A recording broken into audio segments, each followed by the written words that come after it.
নমস্কার বন্ধুরা, আমি শুভম চলে এসেছি নিউজ বাণী বাংলা দুর্দান্ত একটা এপিসোড নিয়ে আপনাদের কাছে। বন্ধুরা, আজকে যে বিষয়টা নিয়ে আমি আলোচনা করব সেটা হচ্ছে অভয়ার মা রত্না দেবী, যে পানিহাটি কেন্দ্রে তিনি প্রার্থী হয়েছেন। সবাই তাকে নিয়ে প্রথমে প্রশ্ন করেছিল, বিশেষ করে কিছু রাজনৈতিক দলের সমর্থকরা। কিন্তু দিন যত যাচ্ছে তত কিন্তু পানিহাটির ছবিটা বদলে যাচ্ছে। অভয়ার মার মিছিলে কিন্তু জনজোয়ার বলা যেতে পারে। প্রচুর মানুষ ভিড় করছেন তার কথা শুনতে, প্রচুর। তিনি কিন্তু তার নির্বাচনী স্ট্র্যাটেজিতে বেশ কিছু চমক এনেছেন। আমি স্পষ্ট দেখতে পাচ্ছি তিনি কিন্তু বড় জনসভার বদলে তিনি ছোট ছোট পথসভায় করছেন। কীভাবে করছেন? কারণ পানিহাটি যেটা আছে সেটা পৌর এলাকা। এর ফলে কি প্রচুর ছোট গলি আছে, ছোট মহল্লা আছে। তিনি সেখানে হয়তো টোটো নিয়ে যাচ্ছেন, কিছু কর্মী সমর্থক নিয়ে যাচ্ছেন, মাইক্রোফোন রাখছেন, সেখানে নিজের বক্তব্য পেশ করছেন। আবার যেখানে ধরুন বহুতলগুলি রয়েছে, আবাসন রয়েছে, সেখানেও তিনি যাচ্ছেন, মানুষদের সাথে মিশছেন। প্রচুর মানুষ তার সঙ্গে দেখা করছেন, দুঃখের কষ্টের কথা ভাগ করে নিচ্ছেন, তিনিও তাদের সঙ্গে কথা বলছেন। ফলে বলা যেতে পারে তিনি কিন্তু দুর্দান্ত একটা স্ট্র্যাটেজিতে এগোচ্ছেন। আমি সেই নিয়ে আজকে একটি বিশেষ ভিডিও এনেছি তার প্রচারে, যেটা দেখলে কিন্তু আপনারা চমকে উঠবেন। দেখুন সেই ভিডিও। আমাকে তারপরে বসে থাকতে থাকতে 3:30 বাজে, তখন আমাদের বিনীত গোয়েলই ডাকলেন যে আপনারা ভেতরে আসুন। তখন আমরা ভেতরে গিয়ে দেখি আমাদের এলাকার যিনি অভিভাবক বলেন তিনি ভেতরে উপস্থিত,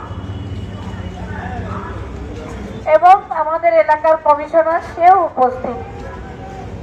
আমরা অবাক হয়ে গেলাম, আমার মেয়ের মৃতদেহ আমরা দেখতে পাচ্ছি না, অথচ তারা সেখানে উপস্থিত। তো যখন আমরা মেয়ের মুখ দেখতে যাব, ওই রক্তাক্ত মুখটা, তখনও বিনীত গোয়েল একটা ফোনে কথা বলছিলেন। ফোনটা আমাদের ধরিয়ে দিলেন এবং বললেন, ম্যাডাম একটু কথা বলবেন আপনার সঙ্গে। তো আমাদের সঙ্গে ম্যাডাম যতক্ষণ না কথা বললেন ততক্ষণ আমি ওই মৃত মেয়েটার মুখটাও দেখতে পারিনি। কেন এটা হলো? তারপরেও যখন আমি চিৎকার করে কেঁদে বলেছিলাম আমি যারা আমার মেয়েকে খুন করলো এখানে, তো যে আমি সেখানে পোস্টমর্টম করাবোই না, আমি মেয়েকে নিয়ে বাইরে আসবো, তারপরে যাওয়ার হবে। কিন্তু আমি পারিনি, সত্যিই পারিনি কিচ্ছু করতে। আর ওই সেমিনার হলটা কোনো ক্রাইম সিনই ছিল না। আমরা যখন দেখেছি বিছনার চাদরটা টান টান করে পাতা, তারপরে জুতোটাও এত সুন্দর করে সাজিয়ে গুছিয়ে রাখা, মাথার সামনে ল্যাপটপ মোবাইল সব সযত্নে রাখা, মাথার উপর তার হাতটা রাখা, চোখ দিয়ে রক্ত বেরোচ্ছে, চুল ছিঁড়ে সেখানে ফেলা, ডায়েরির পেজগুলো ছেঁড়া। একটা ডায়েরির পেজ এনে পুলিশ আমাকে বলছে, দেখুন তো এটা আপনার মেয়ের হাতের লেখা কিনা। আমি বললাম, হ্যাঁ এটা তো আমার মেয়েরই হাতের লেখা। আমাদের হসপিটালে ঢুকে আমাদের দুজনকে আলাদা আলাদা করে রাখা হয়েছিল, যেন কোনোভাবেই আমরা দুজন একসঙ্গে হয়ে কোনো ডিসিশন না নিতে পারি। তারপরেও যখন রাত্রে পোস্টমর্টম কেন হলো, আমাদের তো সর্বস্ব হারিয়ে গেছে, আমাদের তো কোনো তাড়াহুড়া ছিল না। এলাকার এরাই বলেছিল রক্তাভঙ্গ বইয়ে দেবো রাত্রে যদি ডেড বডি পোস্টমর্টম হয়। তো পোস্টমর্টম হওয়ার পরেও আমরা আমার মেয়ের ডেড বডি হাতে পাইনি। আমাদের এলাকার কাউন্সিলর, বর্তমান তিনি চেয়ারম্যানের পদটা পেয়েছেন, তিনি গ্রিন করিডর করে আমার মেয়ের দেহ দ্রুততার সঙ্গে বাড়িতে নিয়ে এলেন। আমরা তখন দিশা পাচ্ছি না কিছু। তাতে আমি ওর বাবাকে বলছি, চলো আমরা টালা থানায় যাই, টালা থানায় যাই। দৌড়ে টালা থানায় গেলাম। টালা থানায় গিয়ে আমাদের বক্তব্য আমরা জানালাম যে আমরা সেকেন্ড পোস্টমর্টম চাই, আমরা মেয়ের দেহ রাখতে চাই, প্রিজার্ভ করতে চাই। আচ্ছা, আজিগরের মতো একটা এত বড় হসপিটাল, একটা কি মর্গ ছিল না সেখানে? একটা দিন কি রাখা যেত না? ওরা রাখতে দিল না, যাতে শেষ প্রমাণটুকুও নষ্ট করা যায়। তো সোমনাথে আমরা যখন টালা থানায় বসেছিলাম তখন আমাদের কিচ্ছু করতে দেয়নি। আমাদের গাড়ির ড্রাইভারকে নিয়ে আমাদের গাড়ির মধ্যেই লক করে বসিয়ে রাখা হয়। প্রায় 2 ঘন্টা ওখানে বসে থাকি, কিচ্ছু করতে পারিনি। আমরা সেকেন্ড পোস্টমর্টমের দাবিটাও জানিয়েছি, কিন্তু সেটা লিখিত অভিযোগ আমরা জানাতে পারিনি।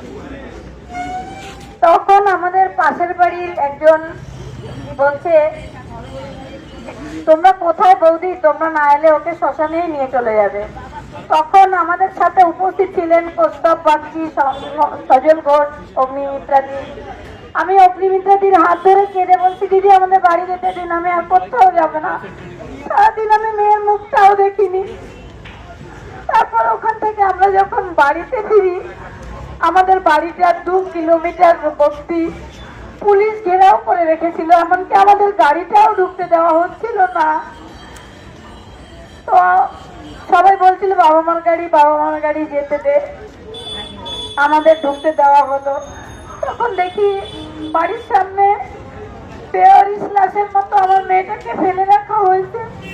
যে মেয়েটা আমার শুদ্ধ সেদিন খাইয়েও দিলাম, রাত্রে নাইট ডিউটিতে 11টা 15তে আমার সঙ্গে কিছু কথা হলো, তারপরে সকালে সে আর নেই। আমি এটা সত্যি এখনো যেও নেই সেটা ভাবতেই পারি না। তারপর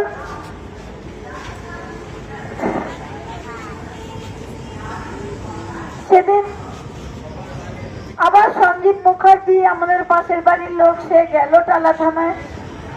আমাদের গাড়িতে উঠেই এমন ব্যবহার করছিল যেন কিছুই হয়নি। আমাদের ডেড বডি উপরে নিয়ে গেল। উপস্থিত হয়েছেন আপনাদের আশীর্বাদ নেওয়ার জন্য। আপনারা সকলে তাকে দুহাত ভরে আশীর্বাদ করুন। আগামী 29 এপ্রিল পদ্মফুল ছাপে ভোট দিয়ে বিপুল ভোটে জয়যুক্ত করুন। আপনাদের মাঝে উপস্থিত হয়েছেন ভারতীয় জনতা পার্টি পানিহাটি বিধানসভার মনোনীত প্রার্থী মাননীয় রত্না দেবনাথ মহাশয়া, অভয়ার মা। আপনারা সকলে তাকে দুহাত ভরে আশীর্বাদ করুন। আপনারা সকলেই জানেন এই রাজ্য সরকার মিথ্যাচার দিয়ে সাধারণ মানুষকে ঠকাচ্ছে, কারণ তারা বলছে ভারতীয় জনতা পার্টির ক্ষমতায় আসলে দক্ষিণ বাংলার বন্ধ করবে। আমরা ভারতীয় জনতা পার্টি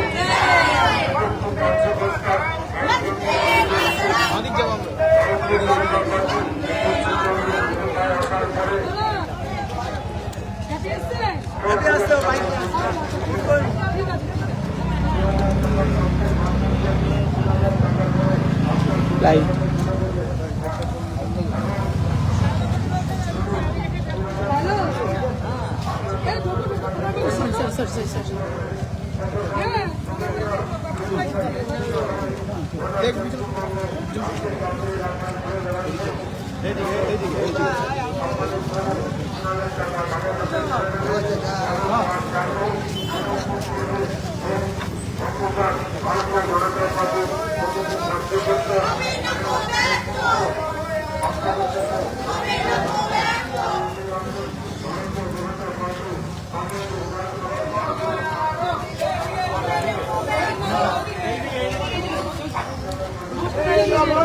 আমরা তোমায় ভুলছি না, ভুলবো না, এই অভয়া আমরা তোমায় ভুলছি না, ভুলবো না।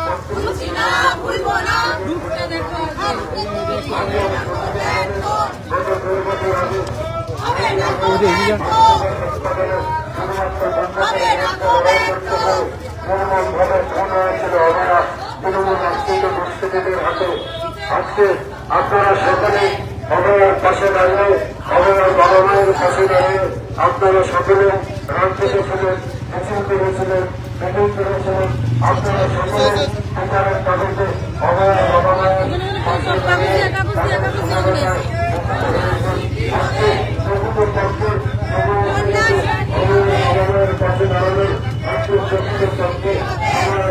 একটু দাঁড়িয়ে যাও।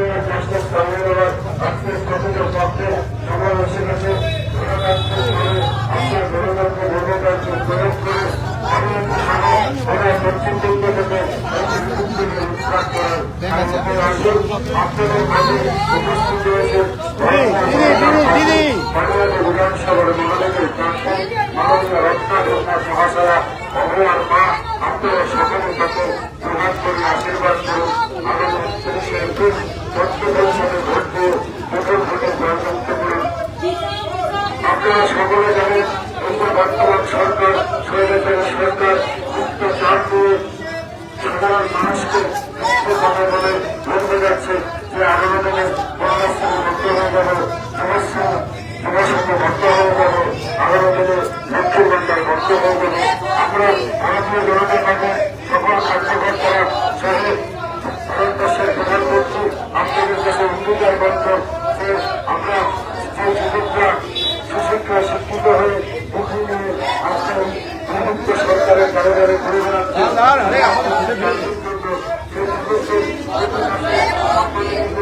আমরা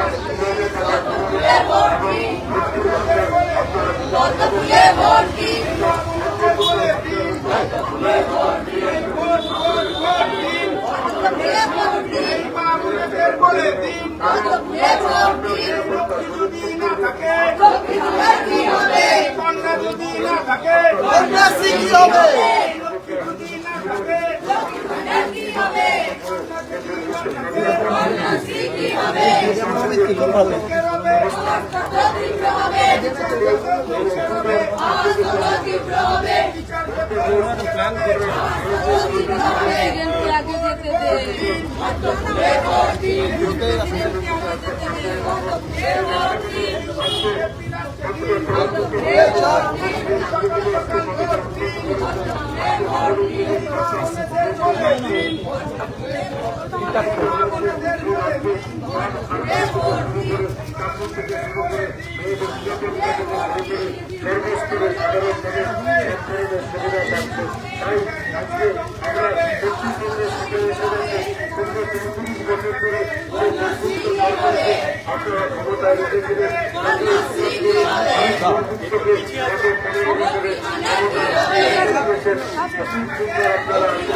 একটু পিছিয়ে আনো ভাই, লং নিলে ভালো লাগে।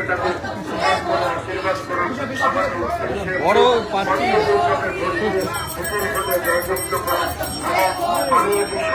তুমি ওই সাইডে চলে গেছো, ভিড়টাই যদি না বোঝাতে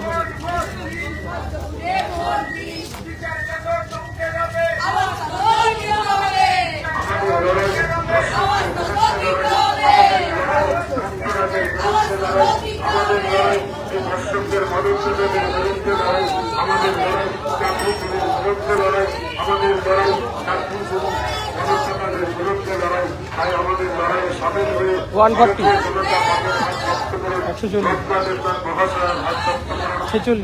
সাধারণ মানুষ আজকে সিদ্ধান্ত নেবে যে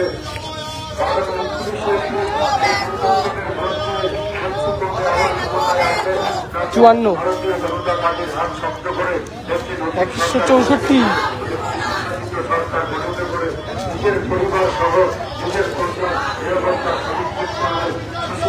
সুশিক্ষিত ছেলে মেয়েদের আস্তে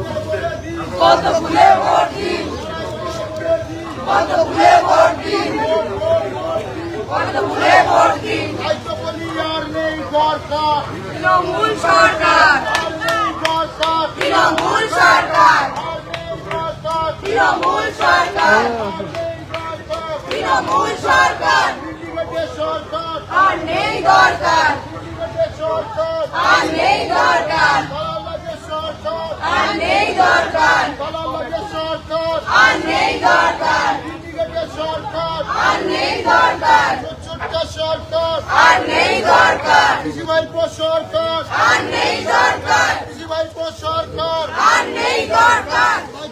ফুটবে এবং পদ্মফুল পানের ভিতরে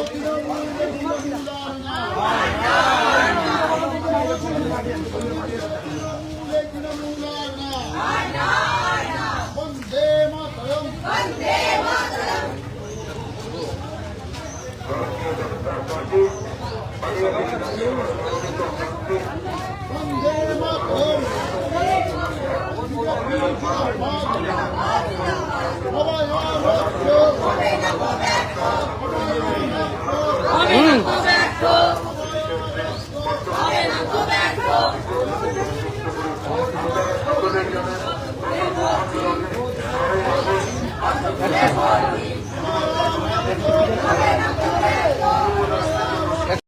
কেমন লাগলো আজকের এপিসোড অবশ্যই আপনার কমেন্ট বক্সে জানাবেন। আমাদের এই নতুন ইউটিউব চ্যানেলটি সাবস্ক্রাইব করতে ভুলবেন না।